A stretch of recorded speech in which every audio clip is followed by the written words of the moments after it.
Hey, what's up, lightboltjoe here. Today we are going to discuss Season 2 of Netflix's original show, Santa Clarita Diet. So this picks off right where we left off. You know, Sheila just got the cure thanks to Eric, but it's just, it stops the amplification of the zombification.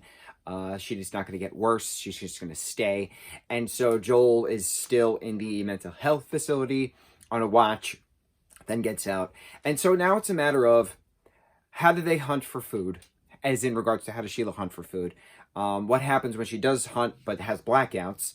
What's going on with the real estate agency that they work for? What's the deal with Abby and Eric, and then Eric and Ramona, and then Abby and Sven? All these different, high school teenage love triangles. But smacking that kid in the face with a tray was just so great for Abby. Having the principal back in, that was pretty fun. But this season was about covering the tracks, right? If Gary is now back, if Gary, the first victim of Gary, if Gary's head was never destroyed, they had to uncover him because they were starting to build houses where they conveniently buried him in the desert. Hysterical. But they never destroyed his brain, so he's just been a severed head in the ground for quite some time. So they keep him in the basement in a vase. Then they move him to the storage unit, and then they attempt to, kill him. But Anne, figures out that Joel and Sheila are part of the covering up of Dan's murder, or killed Dan for that matter. What happens, right? So then it's revealed that Sheila is back from the dead and doing the Lord's work. So it's throwing the religious spin on it, because Anne is very religious, and then she's convinced, after a giant fracking explosion, thanks to Abby and Eric, that it was a sign from God that Sheila is in fact doing the Lord's work, quote unquote, in regards to getting rid of evildoers. Showing that Gary is a severed head, grants eternal life, all of this stuff to get now a law enforcement agent on their side. So it's a matter of, will they do that for Rick as well? How would they explain that to Rick? Having Eric's mom come into the picture, who's the actress who plays the waitress from Always Sunny in Philadelphia, that will be forever her role. Identification marker. Can't remember her name ever. But having having Lisa as that character is, her playing Lisa as that character, who's now with Anne. There we go.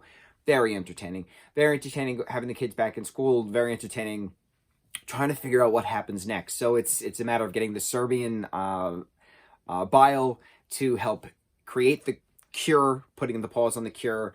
The girl who plays, I forget her name, in Never Have I Ever, it plays the character of Ramona in this. So it's very neat having her on 2 different Netflix shows. Very well done. Love her to death. Also, just going into the origin of, where'd this come from? So it turns out it was these Serbian clams that were at the Japopo's restaurant. 3 people ordered it. There was a lot of investigative work into this season. But there's still those 2 other people trying to find the truth about the Serbian zombie virus that's potentially still spreading, tracing back to these red clams from Serbia that are being grown in the desert by this woman, Ruby, whose brother smuggled the clams in from Serbia. Very neat having the explanation. You don't really get a lot of where did the zombie virus start from. So this one happened to be food poisoning from Serbian clams. But why? Why do they do these things? Still more what happens next. Still more, will Anne stay on their side?